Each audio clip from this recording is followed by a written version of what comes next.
Let's do this. The Cult of Hockey podcast by the faithful and for the faithful. I'm David Staples of the Edmonton Journal, and I'm here tonight with Bruce McCurdy. Hey, Bruce.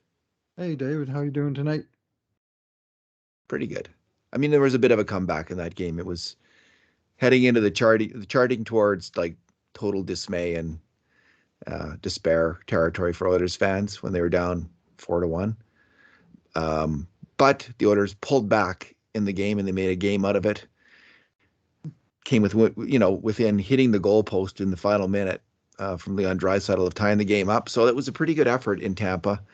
Overall, they lost 5-3 in the end. There was an empty net goal. We had the grade A shots tonight, Bruce, at 13-12 for the Oilers. But the 5 alarm shots, so grade A shots we figure go in about around roughly 25% of the time. The 5 alarm shots, which we're also tracking now, 10-6 for Tampa. Some of that was kind of self-inflicted on the Oilers, and we'll get into that a little bit, but in terms of just bumbling mistakes down low. But so 10-6 for Tampa. So they had the much better quality chances, although overall the grade A shots were pretty much even. Bruce, I'll start it off with a good thing, and I thought Connor McDavid was spectacular tonight. And it's interesting. So he scored 2 goals, both of them fantastic rushes and great tricky shots. The second one especially, he fooled the goalie. And it's I've mentioned this before, but the legendary Edmonton skills coach Jim Fleming says that there's shooting and there's scoring. And scoring is when you do something with your stick. You change the angle of your shot, you alter your shot at the last second and deceive the goalie. And that's exactly what McDavid did, where he pulled the puck in closer to himself and shot through a screen then and picked the corner on Vasilevsky to make the game. I think that was the 4-3 goal. So just a spectacular play by McDavid, highlighting him charging. He was at warp speed 10 tonight. That was his fastest speed, and it was consistent. It was through the game, and it did highlight that I don't think we have something. I'm going to say something was physically wrong with McDavid for some time there, Bruce. We know he had COVID. There was a rumor one day at the All-Star game, something about his knee. So there was this, that, and the other, like a few little things popping up.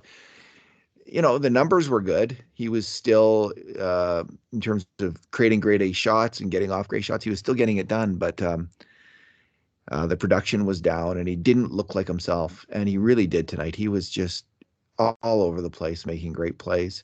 He was one of the major culprits on Tampa's 4th goal. He was out killing a penalty, and he got kind of drawn into the corner, and they passed it out and scored. Actually, Tampa didn't pass it out. Darnell Nurse tried to pass it to McDavid to get the puck out, and it went off a Tampa skate and bounced into the slot right to the Tampa shooter who drove the puck home. So not a perfect game, but a great game, maybe even an outstanding game from Connor McDavid. And they do have these 2 superstar players in Draisaitl and McDavid.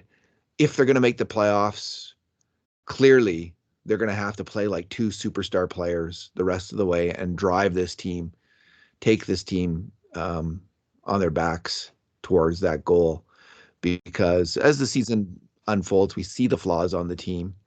You're going to get into one of them shortly, and as am I, in the bad things in the game. But McDavid and Draisaitl are capable of, I think, taking even an okay team to the playoffs, and that's what I think is going to happen. So close to tying it, eh? Draisaitl hits the post on that one-timer. Like, they could hardly have executed that any better. Wasn't it? That was a beautiful play. McDavid just flying. With the goalie on the bench, they haven't got one all year. Not even one.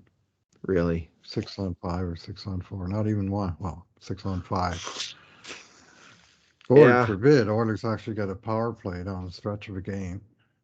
Tonight they had 17 seconds of power play advantage, while Warren Foegele got his head driven through the board. Anyway, that's just a small part of it. They did get away with a tripping penalty late in the game there. They did, yeah. So they did. And Victor Hedman got away with checking Leon Draisaitl in the face just Yeah. before Edmonton got a penalty. So Yeah. that kind of stuff is frustrating, and it's tiresome when it's they're Stanley Cup champions, for God's sake. You know what? They don't need that kind of break. All right. What's your good thing? My good thing is mostly the play of the Oilers. I thought they had a pretty darn good game, especially at 5-on-5. Of course, they didn't get much 5-on-4, although they executed perfectly when they did. But they outshot Tampa in all situations, 60-41 in shot attempts, 30-23 in shots on goal, 15-11 in high danger shots. This is as per natural stat trick. And at 5-on-5, it was even a greater advantage for Edmonton. They had they won the expected goals battle significantly, and basically all of the right across the shot shares and control of the play as measured by attempts and types of attempts on goal. And they did hang in there when it got to 4-1. And that would have been an easy game to say, oh, hell, we're 4-1 against the champs. We're done. But they hung around, and they finally got a couple of saves in the third period, and they finally got, late in the second, I guess, and for third, and they finally were able to solve Vasilevsky a couple times and just weren't able to get that late equalizer. But I thought the team as a whole played pretty darn well on the road against two-time Stanley Cup champion. They deserved better. They deserved at least a point out of this game. At least a point.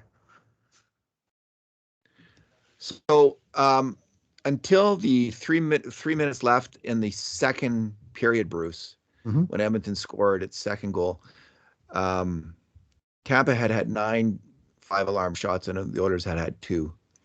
So it was a pretty dominating game up until that point, in terms of who was getting the very best chances, the very best shots, I should say, because we count shots on net only. I think natural stat trick counts chances.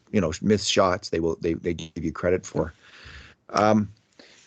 So what was impressive though was the comeback, and when they got it going, they really got it going. They looked like a very dangerous team, capable of playing with Tampa, but that wasn't the case all game, and they sure dug themselves a very big hole. So let's get into that. I'm like my bad thing is that first goal against.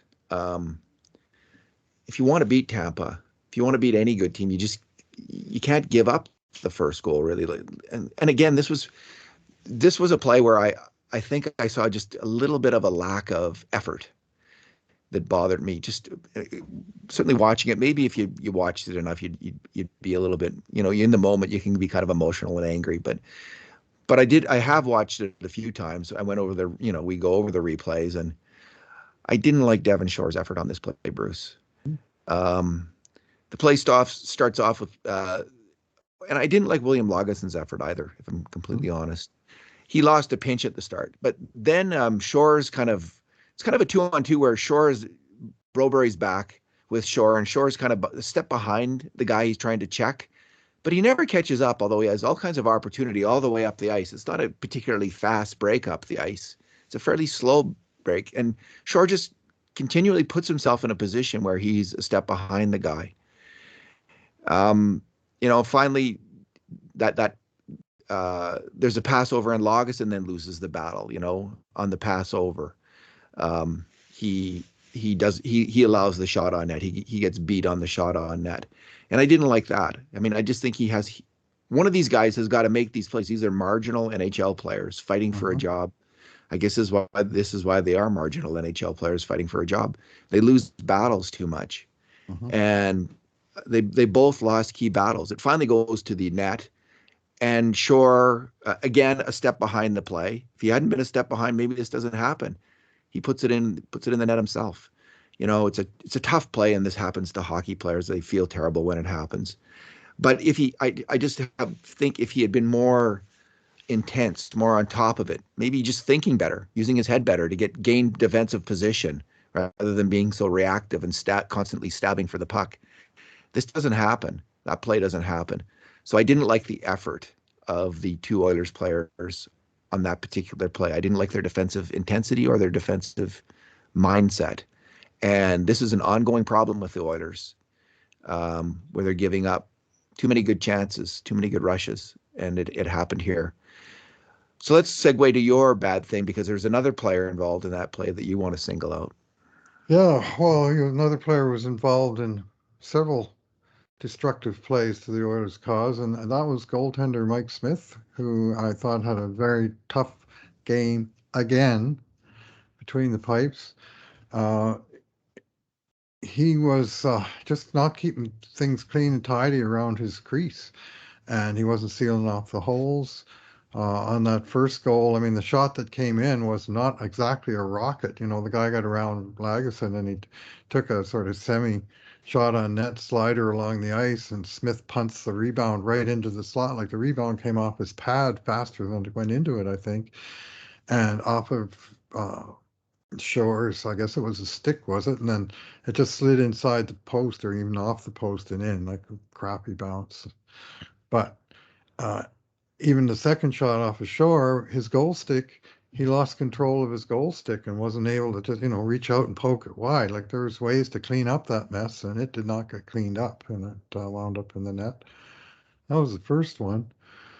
The second one scored with 15 seconds left in the first, just after Edmonton had tied it up late in the first on a great power play goal, and their 17 seconds of power play that they got tonight. And they're going to get to the buzzer tied 1-1, and there's a little bit of sloppy play, but Steven Stamkos is out at the face-off circle, and he wheels around and shoots a puck, and it hits Lagesson, and it goes. It does deflect, but Smith is down on his knees doing something that the goaltending experts, of which I follow some on Twitter, and they were really all over Smith on this and saying, "What's he doing? Doing the reverse vertical horizontal stack, they call it, where the guy's down on one knee and he's got the knee that's up is the one that's not sealing the post. And there's a picture, and there's this great big hole over Smith's shoulder. Well, guess where the puck goes? Like the guy is 6'5", David. Get your damn shoulder up to the crossbar. Like it shouldn't be It that was hard, and terrible. yet it keeps going in That's there. terrible. Right over the Yeah. shoulder. I mean, that was an absolute crusher, killer goal just before the end of the first period. And then the third goal, the 3-1 goal scored by Braden Point. And we probably scored as two high danger chances where they scored on the rebound. But the fact is, the puck was sliding in. It came to Point and he jammed at it. And then he jammed again. And Smith didn't seal the ice. He didn't get he didn't seal inside the post. And Point just basically overpowered. Little Braden Point overpowered the big 6'5" netminder and was able to push the puck through him and slide it into the back of the net. Fourth goal, Corey Perry tipped from, redirection, midair shot. That's not on the goalie. That's a goal that you can probably find defensive players to blame. I'm not going to put that one on the goalie, but I thought the goaltending was soft in this game. He wasn't sharp. He wasn't sealing. He was just kind of there and waving and reacting, and he made a few stops, and his technique is just off the charts bad. And it cost them the hockey game, David. I'm convinced of that in this one. Cost them the He hockey game. They had he Tampa got some saves and a couple he posts. he didn't Bruce, I would be a little less like the third goal, the Point goal. I think it was a pretty tough play, honestly. The play's coming in to the slot, and the Point rams it from in tight, and then he beats him to the rebound. This will happen. But what I would note on that goal and the first two goals is he looks awkward. He doesn't Yes. look fit. He doesn't look gymnastic. Like he doesn't look like he's ready to bounce up and down easily. Um, like he's especially the first goal. He's just and this can happen to players, but usually means they're on the way out, right? Where they can no longer compete because they're physically unable to do so, like to do the things they used to do. So he just looks off. He doesn't look like the goalie we saw last year, who looked on, who looked sharp. He looks like the goalie we saw the year before, who looked injured and awkward. That's what we're seeing again. And that goalie wasn't a very, was a really marginal NHL goalie. This goalie that we're seeing, this version of Mike Smith, is the same. And again, it's injury. And again, age and injury. And it shouldn't be, I guess, a huge surprise to anybody that this is occurring because he's one of the oldest, if not the oldest goal in the NHL right now. So this goes with that territory. And the Oilers are hoping and praying, obviously, that he's gonna find his A game again and be the Mike Smith of last season. I'm starting to any wonder, signs of that? Bruce. No, I'm not. If I'm completely honest, I wish I was, but I'm not. I mean, he's Mike Smith. He's competitive. He looks like Mike Smith. He's big. He's got the long hair. He's fiery. Even his puck moving, Bruce, seems a little bit more tentative. Seems tentative and more air prone. Like everything's off. What he needs to do probably is go to Bakersfield for a month and get health, like play a lot of games and get healthy. Could they do that? Could that happen? I mean, call up Stuart Skinner and have them change places, because I think Skinner would be a better goalie right now than Mike Smith. It's not going to happen. But they're stuck because he's got to work through whatever he's working through. He's doing it during a playoff run, and he could sink the Oilers. He is sinking the Oilers, and at this point, so I guess the broadcast crew is in his corner. You can tell that, and that's but. Which is fine. It is what it is. But what we have here is a failure to criticize. Yeah, there is a little bit of pulling of punches going on from the Oilers broadcast crew on TV. Both crews. I don't know. I haven't listened to the radio, so I can't say that. I read the Twitter feeds anyway. Oh, okay. Yeah.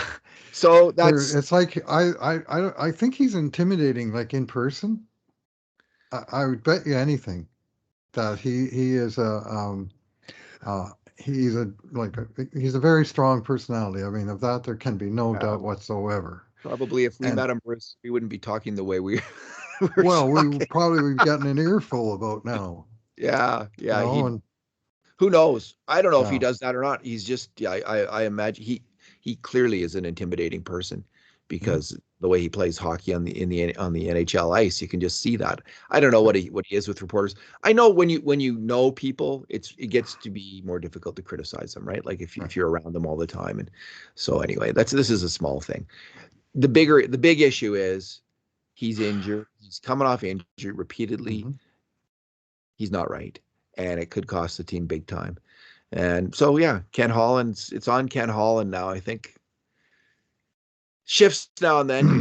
Shifts what the need is. Is it a left side defenseman who can hold the fort in a second pairing if Duncan Keith can't? Someone who's fundamentally interchangeable with Keith on the second pairing would be a hell of an acquisition at this point, I think. But I think the number one priority is goalie. So we'll see if they can do something with that. Well, we had a situation tonight where they have one game in 5 days, like 2 days off before, 2 days off after, and then a back-to-back. So they're going to split, and you hope they're going to split the games on the weekend. So whoever plays tonight is the number one goalie. Well, the choice was between Mikko Koskinen, who played well and won in Winnipeg on Saturday, or Mike Smith, who gave in 4 goals on 7 shots on Sunday, and they went with Mike Smith. So, you can question the coach's decision. I wrote to you guys this morning in the DM, this is going to be interesting. Well, after giving in 4 on 7 shots last night, Smith gave in 4 on the first 14 shots tonight. Not good. All right. Are we at our numbers? No, we got your bad thing. Oh, we just did Smith. Yeah, that was my bad thing. We can roll into my number because they really are related. Go ahead. Okay. I'm going to choose, there's going to be a few numbers in here before I'm done probably, but 20 and 10. This is the last 10 games that Mike Smith has started, and this is all the ones since his first injury. So I'm not counting the game against Anaheim where he gave in 4 goals and 15 shots and got hurt. But since he came back just after Christmas, in St. Louis, New Jersey, Toronto on the road trip, he's given up in 10 games, 10 first periods, one of which he didn't even get to the end of the period, 20 goals against in 10 first period. His goals against average in the first period is over 2 goals a period, not 2 goals a game, which is how you measure goals against average. Like, the Oilers are getting beaten early in these games. It happened again tonight. 2-1 down at the end of the first, and it's like 8 of the 10 games he gave up at least 2 goals in the first period. And this just in, 8 of the 10 games, Oilers lost. So, and yet he's been available, David, for 12 games since the first month of the season, and he's started 10 of the 12, and he's responded with those kind of numbers, and I have it at an .881 save percentage over in that that time span. period. Yeah. Yeah. Sorry, 7. My bad. 7 losses. 3, 6, and 1 in the 10 games since. And he had 3 wins in a row after the Woodcroft installation. Beat the Islanders, beat the Kings, beat the Ducks. Gave up 1, gave up 2, gave up 3, and he gave up 4 to the Wild. 4 more tonight. 4 is sort of the magic number. And his overall save percentage on the year is .891. And guess what? That Oh. just is not good enough. So, they got Stuart Skinner. He's Mm. played 13 games in Edmonton. He has a .913 save percentage, which is easily the best save percentage of the Oilers goalies. He's played 14 games in the AHL. He's got a .921 save percentage, which I'm guessing is one of the best in the AHL this year. They've got a goalie who's ready for the NHL, ready for clearly ready. Maybe it's time to just suck it up and go with Skinner. Go with Skinner with Koskinen as the backup. Send Smith down to the AHL, see if he can get in shape. See if he can put together a run where he can get a 9, above 910, 920 save percentage. Like seriously, like Holland and Woodcroft, Holland's made harder decisions than that this year, firing the coach. That's a bigger decision, but at some point, when you're not getting results, the NHL is all about winning, and Smith ain't doing it. So I don't know if there's a way to do. What is his contract situation? Could they even do that? He signed a 35+ contract. It was a 2-year deal at 1.9 million this year and a cool 600,000 raise next year to 2.5 for a cap hit in the average of 2.2. And there's less they can do with that contract because it was a 35+. But no, I'm just wondering if he has a no movement clause, Bruce, or like they can send him down, they'd have to waive him, right? Yes. And I don't see any other team in the NHL picking him up for $2.2 million next year. Not with a year to run and the way he's, not with a year to run. Been playing. No, so send him down, and you take that chance. You just call up Skinner. Be a bit of it's a gambling move, but might be time to do some gambling, Bruce. Yeah. There's no clauses this year. Last year he had a. No, I'm just looking. He doesn't. He doesn't have anything like that. So it's like, hey, 2-week conditioning stint. You can send a player down, right? Yeah. Just pick the next time Bakersfield has 5 games or whatever, and 6 games in 2 weeks. Send him down, and he can play 5 of them. Get him. See if he can get his crap together. Come back, because this does not seem to be working out for the Edmonton Oilers. Yeah, well, I'm with you in the sense that I don't think he's fully healthy, and I don't think he has been in any of his comebacks to this point. I think he's trying to battle through it. I mean, he's got this reputation as being a battler, even as he lost some battles tonight.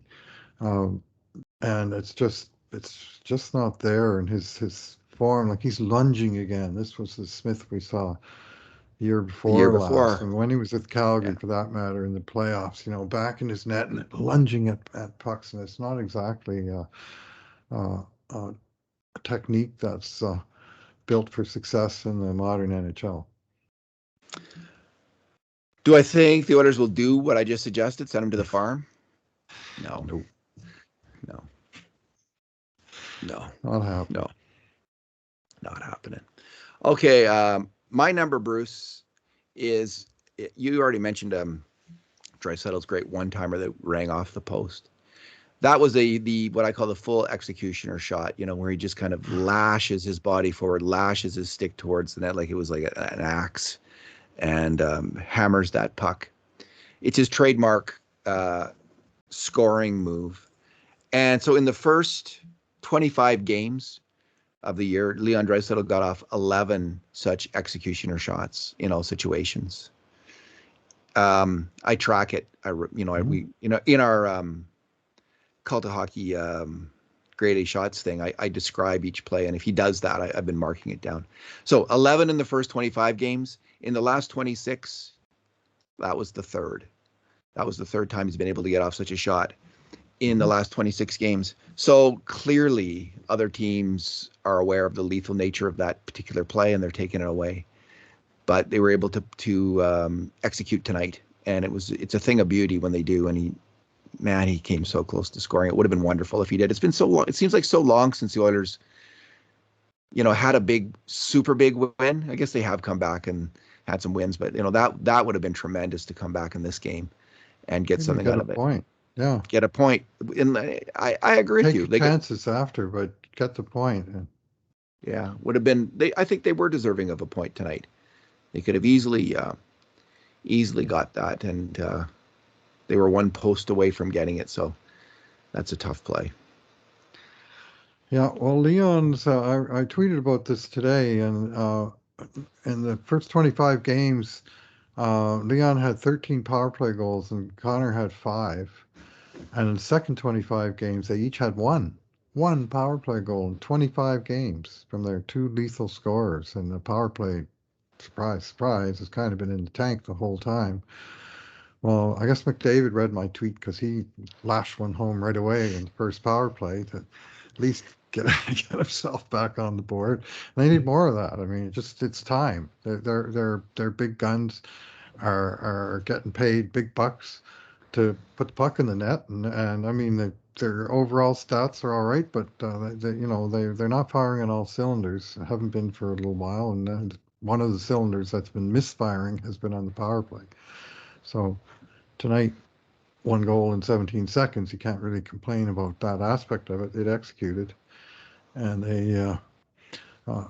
they are. That's something that they really have to get going for them again, because that's a lethal weapon for the Oilers when it's right. One other player I like, Bruce. Just this is an extra good thing. I like Ryan McLeod's game tonight. Mm-hmm. I thought he was really flying and playing well, and got off a good shot. When he was part of shoot that one time. Yeah, he was part of the problem on one of the goals against, where they came shooting up the middle, and that was the I think the third goal, where they came shooting up the middle. But he was just one of the culprits on that one, including Niemelainen, who was really I thought actually you were mad at Smith on that play. I was mad at Niemelainen because he was right on point and he lost that battle. But Ryan McLeod is looking good. He's looking increasingly like an NHL player who might be here for a while, and he's got the speed and the size and the skill, and he's starting to make plays at the NHL level. He's starting to go for it and try to do that. So, and he's obviously got a coach who believes in him. Tyler Benson, Yamamoto, and McLeod had a shift there in the third period. They looked like a decent little line, maybe. Mm-hmm. That was interesting. They came close to scoring a goal, but Vasilevsky thwarted them on Benson's pass into the slot before Yamamoto could get his stick on it. But that whole line looked good, and McLeod especially. It looked better if Yamamoto was able to get his shots away quicker and on the net. But McLeod, 20 minutes and 4 seconds he played tonight. Certainly that's a career high. 2 minutes and 20. He led the Oilers on shorthanded time and 17:44, and he played first line left wing, second line left wing, fourth line center. Like, he was the first guy shifting in with Benson and Shore on the fourth line, which he did a couple times. And they seem to be using him. And when I say Jay Woodcroft seems to be confident to use Ryan McLeod in a multitude of situations and using him as a jack of all trades. And he's not quite Nuge level, but the usage is not that different in terms of center, wing, special teams, and just giving him a crack. And of course, with the skills that he's got, with the size and the speed and the ability to transport the puck at least out of danger and get it going in the right direction. Those are the sort of skills that will fit in on any line. I was just looking at McLeod stats, and I looked down one player, and there was a few players, and there was Nugent Hopkins -3 tonight. -3. And it's interesting because when we went and reviewed those goals, we didn't have him as making a mistake on any of them, Bruce. But Lagesson, who was -3. Empty netter would be one. Yeah, Lagesson, who was -3, he earned all those minus marks. But Nuge didn't, at least according to our reckoning, he didn't earn any of them. So that's why goals plus minus can be a little bit of a tricky stat for put a lot of weight on. Yeah. No, it's an indicator. It is not exactly a solid stat. Here's a solid stat. 9 hits from Marcus Niemelainen tonight, of which I particularly remember one on Corey Perry, where he absolutely mashed him into the side boards, just inside Edmonton's blue line. Totally clean hit, but boy, did he ever catch all of them. He's